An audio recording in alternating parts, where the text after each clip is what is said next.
വിമർശനത്തിന്റെ,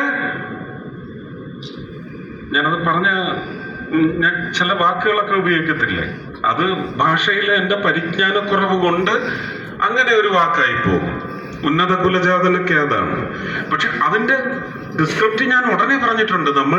നമ്മുടെ ജനാധിപത്യ സംവിധാനത്തിൽ അംഗീകരിച്ചിട്ടുള്ള ഈ ബ്രാഹ്മണൻ, നായർ, നായിഡു, നായരെന്ന് ഞാൻ അന്ന് പറഞ്ഞില്ല കേട്ടോ, കാരണം ഞാൻ നായരായതുകൊണ്ട് ഉടനെ പിന്നെ അതെടുത്ത് അലക്കും. നായിഡു, റാവു, ഇങ്ങനെയുള്ള ആൾക്കാര് ഈ പറയുന്ന പിന്നോക്ക സമുദായക്കാരുടെ ഉന്നമനത്തിന് വേണ്ടി പ്രവർത്തിക്കാൻ നിയോഗിക്കണം. മറിച്ച് മുന്നോക്ക സമുദായങ്ങളുടെ മുന്നേറ്റത്തിന് വേണ്ടി ഈ പറയുന്ന പിന്നോക്ക ജാതിയിലുള്ള മന്ത്രിമാരെ നിയോഗിക്കണമെന്ന് പറയുന്ന വിശാലമായ നവോത്ഥാന കാഴ്ചപ്പാടാണ്. അത് ഇല്ലാതാക്കണമെന്നായിരുന്നു നിങ്ങളുടെ ഉദ്ദേശം